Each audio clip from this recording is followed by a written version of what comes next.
প্রিয় দর্শক, শুরুতেই জানিয়ে দিব সংবাদ শিরোনাম। শুরুতেই জানিয়ে দিব জাহাঙ্গীরনগর বিশ্ববিদ্যালয়ে ছাত্রদলের উদ্যোগে চালু হল লাইভ বাস ট্র্যাকিং সিস্টেম। আরও জানিয়ে দিব সংসদ ও রাজপথ দুই জায়গায় বিএনপিকে চাপে রাখতে চায় জামায়াত।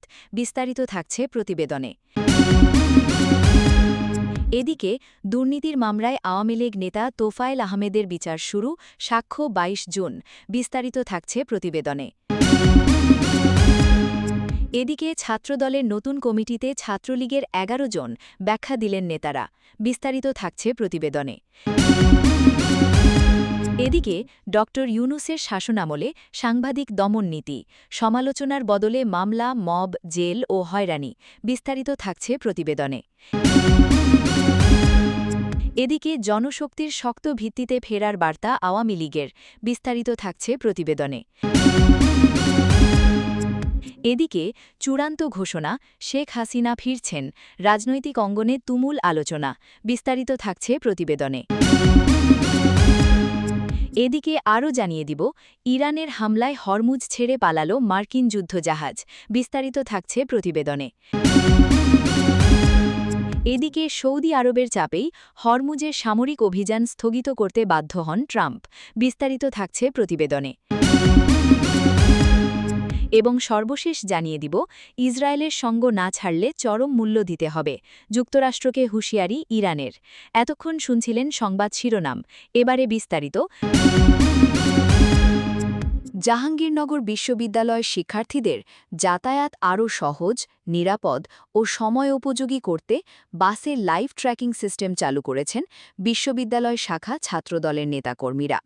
আজ বৃহস্পতিবার দুপুরে বিশ্ববিদ্যালয়ের মুরাদ চত্বরে বাসের এই লাইভ ট্র্যাকিং সিস্টেমের উদ্বোধন করেন বিশ্ববিদ্যালয়ের উপাচার্য মোহাম্মদ কামরুল আহসান। এ সময় জীববিজ্ঞান অনুষদের dean Mafruhi Sattar, proctor AKM Rashidul Alam, গণিত বিভাগের চেয়ারম্যান নজরুল ইসলাম সহ শাখা ছাত্রদলের নেতাকর্মীরা উপস্থিত ছিলেন। ছাত্রদলের নেতাকর্মীদের সঙ্গে কথা বলে জানা গেছে, বিশ্ববিদ্যালয় শাখা ছাত্রদলের সদস্য শাকিল সর্দারের উদ্যোগে ও আই ট্র্যাকার বিডি কোম্পানির সহায়তায় এই প্রযুক্তি চালু করা হয়েছে। প্রাথমিকভাবে পাইলট প্রকল্প হিসেবে বিশ্ববিদ্যালয়ের ২টি বাসে এই প্রযুক্তি চালু করা হল। পরবর্তী সময় ধাপে ধাপে সব বাসে এই সিস্টেম যুক্ত করার পরিকল্পনা নেওয়া হয়েছে। শিক্ষার্থীরা মুঠোফোনে একটি অ্যাপের মাধ্যমে বাসের অবস্থান তাৎক্ষণিকভাবে দেখতে পারবেন। এছাড়া বাস কখন নির্দিষ্ট স্টপেজে পৌঁছাবে তা আগেই জানা যাবে। কোনো কারণে বাস দেরি করলে নোটিফিকেশন পাওয়ার সুবিধাও থাকবে।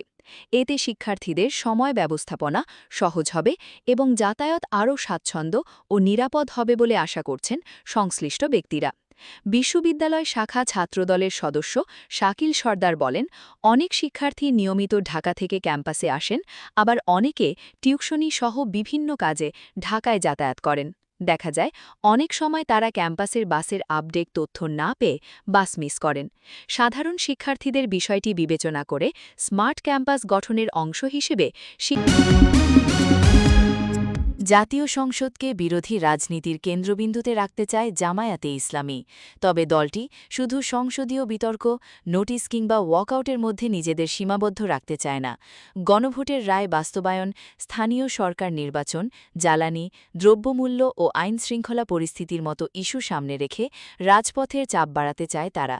দলটির লক্ষ্য সংসদ ও মাঠ দুই জায়গা থেকেই বিএনপি সরকারকে রাজনৈতিক চাপে রাখা। তাদের কর্মসূচিতে ধর্ষণ, খুন, শিক্ষাগণের সন্ত্রাস ও আধিপত্য, চাঁদাবাজির মতো বিষয়গুলো প্রাধান্য পাবে। জামায়াতের বিভিন্ন পর্যায়ে কথা বলে এমন চিন্তা পরিকল্পনা সম্পর্কে জানা গেছে। বিএনপি সরকার সংস্কারের বিপক্ষে অবস্থান নিয়েছে। সংসদে এবং মাঠের কর্মসূচিতে জামায়াত জোরালোভাবে বিষয়টি সামনে আনতে চায়।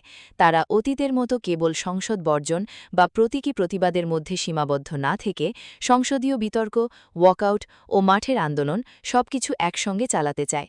জামায়াত দলীয় প্রশাসন প্রশাসক বাদ দিয়ে দ্রুত নির্বাচন এবং সেই নির্বাচনে এসব প্রশাসককে অংশগ্রহণের সুযোগ না দেওয়ার পক্ষে দলটির প্রচার ও মিডিয়া বিভাগের প্রধান এহসানুল মাহবুব জুবায়ের প্রথম আলোকে বলেন, গণভোটের রায় বাস্তবায়নের দাবির পাশাপাশি স্থানীয় সরকার নির্বাচন জামায়াতের এজেন্ডায় রয়েছে। দ্রুত নির্বাচনের দাবি জানিয়ে তিনি বলেন, বর্তমান দলীয় প্রশাসকেরা যাতে এই নির্বাচনে অংশ নিতে না পারে সেটি সরকারকে নিশ্চিত করতে হবে। গণভোটকে ঘিরেই বর্তমান রাজনৈতিক টানাপড়নের সূত্রপাত। ওই গণভোটে সংবিধান সংশ্লিষ্ট ৪৮টি প্রস্তাবের পক্ষে সংখ্যাগরিষ্ঠ ভোট পড়লেও তা বাস্তবায়ন নিয়ে দেখা দিয়েছে জটিলতা।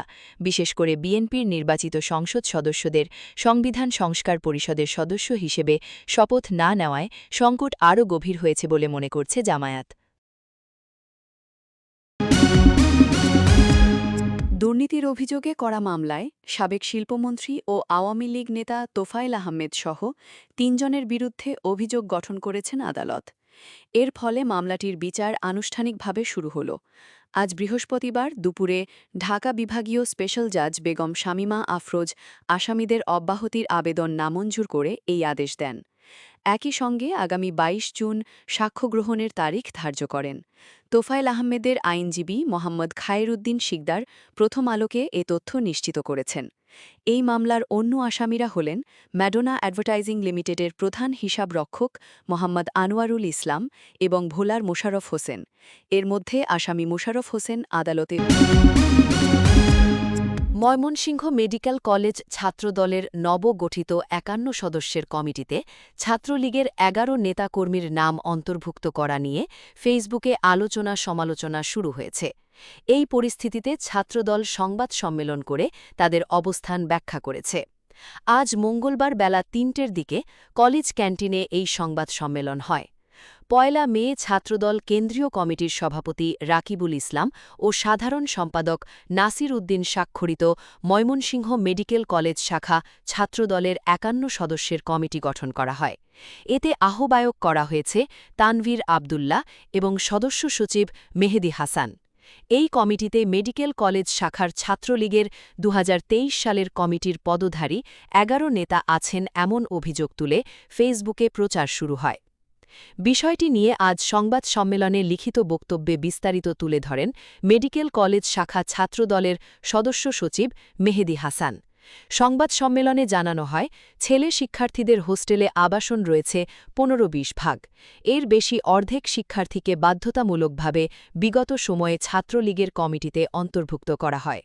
যাদের নিয়ে সমালোচনা, তারা সবাই ৫৯ ব্যাচের শিক্ষার্থী। তারা ২০২৩ সালের প্রথম প্রফেশনাল পরীক্ষার্থী হিসেবে মোস্ট জুনিয়র ব্যাচের। তারা ছাত্রলীগের কোনো কর্মকাণ্ডে জড়িত ছিলেন না, কিন্তু তাদের পদ দিয়ে ছাত্রলীগের সিল মেরে দেওয়া হয়েছে। মোট কথা, কোনো শিক্ষার্থী হলে থেকেছে, কিন্তু ছাত্রলীগের পদ দিয়ে সিল মারেনি এমন হয়নি। ফলে ৫ অগাস্ট পরবর্তী সময়ে গুপ্ত রাজনীতির ডাকে সাড়া দখলদার ড. মোহাম্মদ ইউনুস নেতৃত্বাধীন অবৈধ অন্তর্বর্তী সরকারের ১ বছরে সাংবাদিকদের ওপর দমনপীড়ন, গ্রেপ্তার ও হয়রানির অভিযোগ, যা সারা বিশ্বব্যাপী এখন আলোচিত। বিভিন্ন মানবাধিকার ও পর্যবেক্ষণ সংস্থার তথ্য অনুযায়ী এই সময়ে শত শত সাংবাদিক হয়রানি, মামলা ও গ্রেপ্তারের শিকার হয়েছেন মবের শিকার, এমনকি আদালতেও হতে হয়েছে শারীরিক হেনস্থার শিকার। টিআইবি ও আসকের মতো সংস্থার তথ্য উদ্ধৃত করে বলা হচ্ছে, বিপুল সংখ্যক সাংবাদিককে বিভিন্ন হত্যা ও সহিংসতার মামলায় আসামি করা হয়েছে। এর মধ্যে অনেকেই দীর্ঘদিন ধরে কারাগারে আটক রয়েছেন এবং একাধিকবার জামিন আবেদন করেও মুক্তি পাননি। কারাগারেও তাদের উপর চালানো হচ্ছে মানসিক এবং শারীরিক নির্যাতন। অন্যদিকে স্বয়ং দখলদার ড. ইউনুস তার কার্যক্রমের বিরুদ্ধে সমালোচনা করতে সকলকে উৎসাহিত করে, কিন্তু বাস্তবে তার শাসনামলে সরকারের সমালোচক সাংবাদিকদের বিরুদ্ধে মামলা, গ্রেপ্তার ও ভয়ভীতির পরিবেশ তৈরি হয়েছে। এমনকি তার প্রেস সচিবকে দিয়েও বিভিন্ন সাংবাদিক সরকারি আমলাদেরও ভয়ভীতি দেখিয়েছে। মুক্ত মত প্রকাশের প্রতিশ্রুতি থাকলেও বাস্তবে ভিন্ন চিত্র দেখা যাচ্ছে, যেখানে সমালোচনা মানেই মামলা আর ভিন্নমত মানেই কারাবাস। ফলে সাংবাদিক স্বাধীনতা ও আইনের শাসন নিয়ে গুরুতর প্রশ্ন উঠেছে। স্বৈরাচার কাকে বলে? যখন মুখ খুললেই মামলা, প্রশ্ন তুললেই জেল, ইউনুস শাসন সেই বাস্তবতা বাংলাদেশে দেখিয়ে দিয়েছে। জনশক্তির শক্ত ভিত্তিকে সামনে রেখে আবারও সক্রিয় রাজনৈতিক উপস্থিতির বার্তা দিচ্ছে বাংলাদেশ আওয়ামী লীগ। সাম্প্রতিক সময়ে দলটির বিভিন্ন কর্মসূচি, তৃণমূল পর্যায়ের সভা সমাবেশ এবং সাংগঠনিক তৎপরতা বাড়ায় রাজনৈতিক অঙ্গনে নতুন আলোচনা শুরু হয়েছে। দলীয় নেতাদের দাবি, দীর্ঘদিনের সাংগঠনিক ভিত্তি ও কর্মী সমর্থকদের সক্রিয় অংশগ্রহণই তাদের প্রধান শক্তি। তারা বলছেন, দেশের বিভিন্ন এলাকায় নেতাকর্মীদের উপস্থিতি এবং জনসম্পৃক্ততা প্রমাণ করছে যে দলটি আবারও মাঠের রাজনীতিতে সক্রিয় অবস্থান নিতে প্রস্তুত। রাজধানীসহ বিভিন্ন জেলায় সভা, মিছিল ও মতবিনিময় কর্মসূচিতে অংশগ্রহণ বাড়ছে বলে জানা গেছে। বাংলাদেশ ছাত্রলীগ ও বাংলাদেশ যুবলীগ এর মতো অঙ্গ সংগঠনগুলোকেও মাঠে সক্রিয় দেখা যাচ্ছে। রাজনৈতিক বিশ্লেষকদের মতে বড় রাজনৈতিক দলগুলোর জন্য সাংগঠনিক শক্তি অত্যন্ত গুরুত্বপূর্ণ। জনশক্তির ভিত্তির কথা বলা মূলত কর্মী সমর্থকদের উজ্জীবিত করা এবং রাজনৈতিক উপস্থিতি জোরদার করার একটি কৌশলও হতে পারে। অন্যদিকে বাংলাদেশ জাতীয়তাবাদী দল সহ বিরোধী রাজনৈতিক মহল এই দাবিকে রাজনৈতিক প্রচারণার অংশ হিসেবে দেখছে। তাদের মতে প্রকৃত জনপ্রিয়তা নির্ধারণ হয় নির্বাচনের মাধ্যমে, শুধুমাত্র সমাবেশ বা কর্মসূচি দিয়ে নয়। সাধারণ মানুষের মধ্যেও এই নিয়ে মিশ্র প্রতিক্রিয়া দেখা গেছে। কেউ মনে করছেন আওয়ামী লীগের সাংগঠনিক কাঠামো এখনও শক্তিশালী, আবার কেউ বলছেন রাজনৈতিক বাস্তবতা ও জনমতের পরিবর্তনও গুরুত্বপূর্ণ বিষয়। বিশ্লেষকদের মতে মাঠ পর্যায়ে সক্রিয়তা বাড়া রাজনৈতিক প্রতিযোগিতাকে গতিশীল করে, তবে রাজনৈতিক স্থিতিশীলতা বজায় রাখতে সব পক্ষের দায়িত্বশীল আচরণ প্রয়োজন। সবশেষে বলা যায়, জনশক্তির শক্ত ভিত্তিতে ফেরার বার্তা দিয়ে আওয়ামী লীগ আবারও রাজনৈতিক অঙ্গনে নিজেদের সক্রিয় উপস্থিতি জানান দিচ্ছে। তবে এই সক্রিয়তার বাস্তব প্রভাব কতটা হবে তা নির্ভর করবে ভবিষ্যৎ রাজনৈতিক পরিস্থিতি ও জনসমর্থনের উপর।